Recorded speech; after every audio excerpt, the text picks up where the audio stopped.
প্রথমেই সংবাদ শিরোনাম। তিস্তা প্রকল্পে ভারতের উদ্বেগ, জবাবে বাংলাদেশের পাশে থাকার আশ্বাস চীনের। তেল আবিবে থাকা ট্রাম্পের পশুদের শিক্ষা দেবে ইরান, হুঁশিয়ারি আরাগচির। বিরোধ তুঙ্গে, সৌদি থেকে সেনা সরিয়ে নিচ্ছে যুক্তরাষ্ট্র। বাংলাদেশের অভ্যন্তরীণ ইস্যুতে কারো হস্তক্ষেপ মানবে না চীন।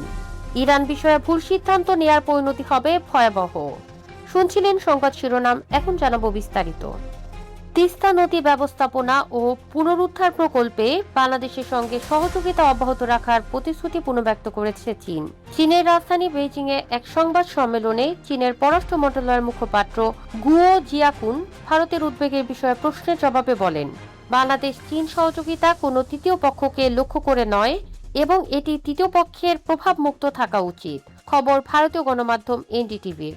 তিস্তা অববাহিকা ভারতের উত্তর পূর্বাঞ্চলের খুব কাছাকাছি হয় ঢাকা বেইজিং যৌথ উদ্বেগ নিয়ে নয়াদিল্লি উদ্বেগ প্রকাশ করেছে। ভারতের উদ্বেগের অন্যতম কারণ, তিস্তা নদী কৌশলগতভাবে গুরুত্বপূর্ণ শিলিগুড়ি করিডোরের খুব কাছ দিয়ে প্রবাহিত। চিকেন স্নেক নামে পরিচিত এই করিডোরটি ভারতের উত্তর পূর্বাঞ্চলের সঙ্গে মূল ভূখণ্ডের একমাত্র স্থল সংযোগ। ফলে ওই অঞ্চলে বিশেষ করে চীনের প্রভাব বাড়লে তা ভারতের নিরাপত্তা ও কৌশলগত স্বার্থে নতুন উদ্বেগ সৃষ্টি করতে পারে। চীন তিস্তা প্রকল্পকে বাংলাদেশের জন্য গুরুত্বপূর্ণ জনকল্যাণমূলক উদ্যোগ হিসেবে উল্লেখ করেছে। গুয়ো জিয়াকুন বলেন, তিস্তা নদীর সমন্বিত ব্যবস্থাপনা ও পুনরুদ্ধার বাংলাদেশের কাছে অত্যন্ত গুরুত্বপূর্ণ একটি প্রকল্প। এ প্রকল্পে সহযোগিতার জন্য চীন সর্বোচ্চ চেষ্টা করতে প্রস্তুত। তিনি আরো বলেন, অর্থনীতি, বাণিজ্য, পানি সম্পদ ব্যবস্থাপনা ও জনকল্যাণ সহ বিভিন্ন ক্ষেত্রে বাংলাদেশের সঙ্গে উন্নয়ন কৌশলের সমন্বয় জোরদার এবং পারস্পরিক সহযোগিতা বাড়াতে আগ্রহী চীন। তাছাড়া বাংলাদেশের পররাষ্ট্র উপদেষ্টা খলিলুর রহমান বলেছেন, প্রকল্পটির কারিগরি সম্ভাব্যতা যাচাইয়ে প্রথমবারের মতো দুই দেশের বিশেষজ্ঞরা যৌথভাবে সমীক্ষা পরিচালনা করবেন। তিনি জানান, এ বিষয়ে উভয় পক্ষ একমত হয়েছে, যা আগে এ পর্যন্ত ছিল না। সমীক্ষার ফল ইতিবাচক হলে প্রকল্প বাস্তবায়নে সব ধরনের সহযোগিতা দেওয়ার আশ্বাস দিয়েছে চীন। বাংলাদেশে বিভিন্ন নদীর ব্যবস্থাপনায় সহযোগিতা বাড়ানোর বিষয়ে সমঝোতায় পৌঁছেছে। তিস্তা প্রকল্প নিয়ে ভবিষ্যৎ ঘোষণাগুলোর দিকে ভারত নিবিড়ভাবে নজর রাখছে। চলতি বছরের জানুয়ারিতে বাংলাদেশ পানি উন্নয়ন বোর্ড এবং চীনের রাষ্ট্রায়ত্ত প্রতিষ্ঠান পাওয়ার চায়না তিস্তা প্রকল্প সংক্রান্ত সমঝোতা স্মারকের মেয়াদ বাড়িয়ে একটি চুক্তি স্বাক্ষর করে। এর মাধ্যমে প্রকল্পটি এগিয়ে নেওয়ার প্রক্রিয়া আরও জোরদার হয়। এদিকে ইরানের পররাষ্ট্রমন্ত্রী আব্বাস আরাগচি সতর্ক করে বলেছেন, দেশটির জনগণ বা শীর্ষ নেতৃত্বের বিরুদ্ধে যে কোনো হুমকির জবাবে তেহরান তাৎক্ষণিক ও শক্তিশালী প্রতিক্রিয়া জানাবে। সামাজিক যোগাযোগ মাধ্যম এক্সে দেয়া পোস্টে আরাগচি বলেন, যুক্তরাষ্ট্রের প্রেসিডেন্ট ডোনাল্ড ট্রাম্পের তেল আবিবে থাকা পোষ্যদের নিয়ন্ত্রণে রাখার প্রতিশ্রুতি দিয়েছেন। তারা যদি তাদের প্রভুর নির্দেশ অমান্য করে তবে ইরান তাদের শিক্ষা দেবে। আরাগচির এক্স পোস্টটি ছিল ইসরায়েলের প্রতিরক্ষা মন্ত্রী ইসরায়েল কাটসের সাম্প্রতিক মন্তব্যের প্রতিক্রিয়া। কাটস দাবি করেছিলেন, ইরানের সর্বোচ্চ নেতা মোস্তফা খামেনি হত্যার লক্ষ্যবস্তুতে পরিণত হয়েছেন। তাছাড়া হরমুজ প্রণালীতে জাহাজ চলাচল স্বাভাবিক রাখা এবং দীর্ঘমেয়াদে যুদ্ধবিরতি নিশ্চিত করার লক্ষ্যে কাতারের রাজধানী দোহায় যুক্তরাষ্ট্র ও ইরানের মধ্যে কারিগরি পর্যায়ের বৈঠক অনুষ্ঠিত হয়েছে। আলোচনার বিষয়ে অবগত একটি সূত্র এবং এক ইরানি কর্মকর্তা এ তথ্য জানিয়েছেন। এদিকে ইরানের সঙ্গে যুদ্ধকে কেন্দ্র করে সাম্প্রতিক মাসগুলোতে যুক্তরাষ্ট্র ও সৌদি আরবের সম্পর্কের উল্লেখযোগ্য অবনতি ঘটেছে। ওয়াশিংটনে যুদ্ধ শুরুর সিদ্ধান্তে রিয়াদ ক্ষুব্ধ হয় যুক্তরাষ্ট্র সৌদি আরব থেকে মার্কিন সেনা কমিয়ে আনার বিষয়টি বিবেচনা করছে বলে বিভিন্ন গণমাধ্যমের প্রতিবেদনে বলা হয়েছে। মধ্যপ্রাচ্যের একটি গোয়েন্দা সূত্র টাইমস অফ ইসরায়েলকে জানিয়েছে, ইরান যুদ্ধের কারণে দুই দেশের সম্পর্ক আগের তুলনায় অনেক বেশি শীতল হয়ে পড়েছে। ওয়াল স্ট্রিট জার্নালও প্রকাশিত এক প্রতিবেদনে একই ধরনের তথ্য জানিয়েছে। প্রতিবেদন অনুযায়ী হরমুজ প্রণালীতে আটকে পড়া জাহাজগুলো নিরাপদে বের করে এনে ইরানের নিয়ন্ত্রণ দুর্বল করার লক্ষ্যে যুক্তরাষ্ট্র প্রজেক্ট ফ্রিডম নামে একটি সামরিক অভিযান চালানোর পরিকল্পনা করেছিল। এ অভিযানে সৌদি আরবের সামরিক ঘাঁটি ও আকাশসীমা ব্যবহারের প্রয়োজন ছিল, তবে সৌদি সরকার এতে অনুমতি না দেয়ায় যুক্তরাষ্ট্র পরিকল্পনাটি বাতিল করতে বাধ্য হয়।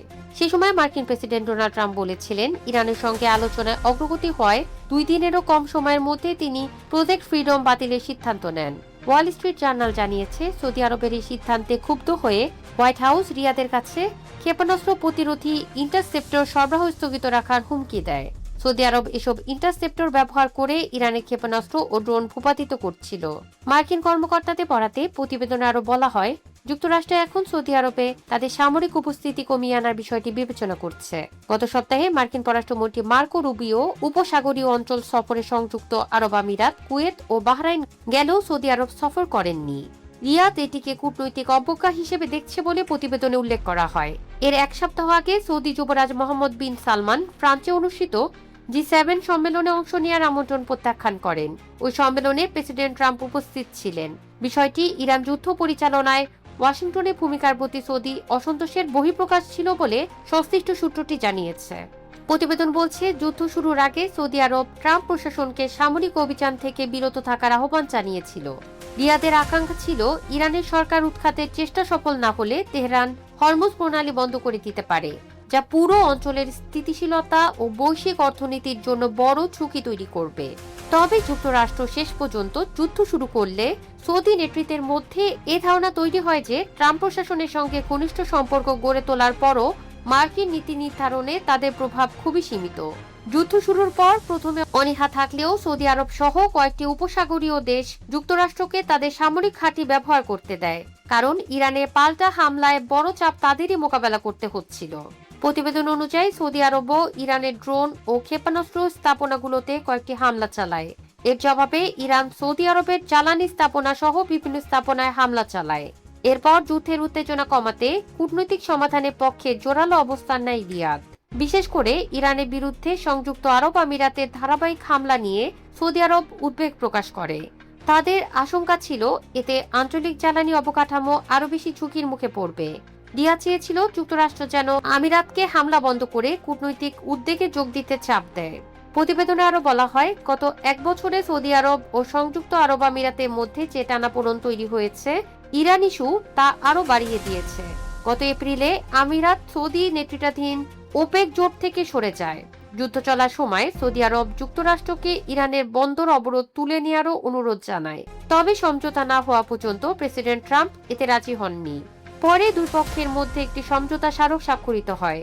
এতে 60 দিনের যুদ্ধবিরতি, হরমুজ প্রণালী পুনরায় খুলে দেয়া এবং ইরানের পারমাণবিক কর্মসূচি নিয়ে চূড়ান্ত সমঝোতায় পৌঁছানোর জন্য একটি সময়সূচি নির্ধারণ করা হয়। যদিও সাম্প্রতিক গোলাগুলির ঘটনায় ওই সমঝোতা নতুন করে চ্যালেঞ্জের মুখে পড়েছে। ওয়াল স্ট্রিট জার্নাল জানিয়েছে, প্রেসিডেন্ট ট্রাম্প তার সহযোগীদের বলেছেন এই সময়সীমা প্রয়োজনে পরিবর্তন করা যেতে পারে। প্রতিবেদন অনুযায়ী এই সমঝোতা আলোচনায় ইসরায়েলের কোনো ভূমিকা ছিল না। দেশটির প্রধানমন্ত্রী বেনিয়ামিন নেতানিয়াহুও এ থেকে নিজেকে দূরে রেখেছেন। তবে সমঝোতার শর্তে যুক্তরাষ্ট্র ইরান এবং তাদের মিত্রদের জন্য যুদ্ধ স্থায়ীভাবে বন্ধ রাখার বাধ্যবাধকতার কথা উল্লেখ রয়েছে। তাছাড়া ইসরায়েলের কর্মকর্তারা এই সমঝোতার বিরোধিতা করছেন। তাদের মতে এতে যুদ্ধের মূল লক্ষ্য ইরানের পারমাণবিক ও ব্যালিস্টিক ক্ষেপণাস্ত্র কর্মসূচি বন্ধ করা এবং দেশটির বর্তমান শাসন ব্যবস্থার পরিবর্তনে পরিবেশ তৈরি, কোনোটি অর্জিত হয়নি। এদিকে চীনের রাষ্ট্রদূত ইয়াও ওয়েন বলেছেন, বাংলাদেশের অভ্যন্তরীণ ইস্যুতে কারো হস্তক্ষেপ মানবে না চীন। দুপুরে এক সংবাদ সম্মেলনে তিনি একথা বলেছেন। চীনের প্রতিশ্রুতি পুনর্ব্যক্ত করে রাষ্ট্রদূত বলেন, তিস্তা প্রকল্পে চীনের অবস্থান অপরিবর্তিত রয়েছে। চীন তাদের সামর্থ্যের মধ্যে থেকে এই প্রকল্পে বাংলাদেশকে সহায়তা অব্যাহত রাখবে। তিনি বলেন, প্রধানমন্ত্রী তারেক রহমানের চীন সফর অত্যন্ত সফল। এ সফরে দুদেশের কৌশলগত পর্যায়ে সম্পর্কের উন্নতি হয়েছে। তিস্তা ইস্যুতে চীনের সমর্থন অব্যাহত থাকবে। তিনি আরো বলেন, বাংলাদেশ ও চীন আঞ্চলিক সংযোগ জোরদারের নতুন বিকল্প নিয়ে কাজ করবে। এর মধ্যে চীন বাংলাদেশ সরাসরি সংযোগ এবং চীন মিয়ানমার বাংলাদেশ অর্থনৈতিক করিডোর উন্নয়নের বিষয়টি গুরুত্ব পেয়েছে।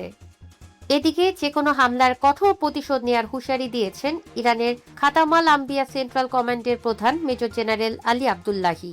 যুক্তরাষ্ট্র, ইসরায়েল ও তাদের মিত্রদের সতর্ক করে তিনি বলেছেন, তারা যেন ইরানের বিষয়ে কোনো ভুল সিদ্ধান্ত না নেয়। তিনি বলেন, ইরান নিয়ে যে কোনো ভুল সিদ্ধান্তে পরিণতি হবে খুব ভয়াবহ।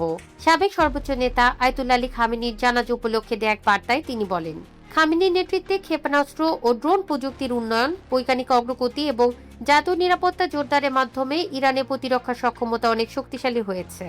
তিনি আরো দাবি করেন, আধুনিক অস্ত্র থাকা সত্ত্বেও ইরানের শত্রুরা অতীতে দেশটির বিরুদ্ধে আগ্রাসন চালিয়ে বড় ধরনের ক্ষতির মুখে পড়েছে এবং অপমানিত হয়েছে।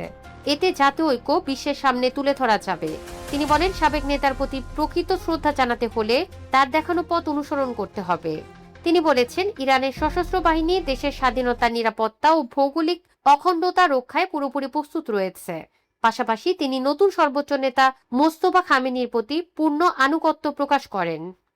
আমাদের সাথে থাকার জন্য আপনাদের ধন্যবাদ।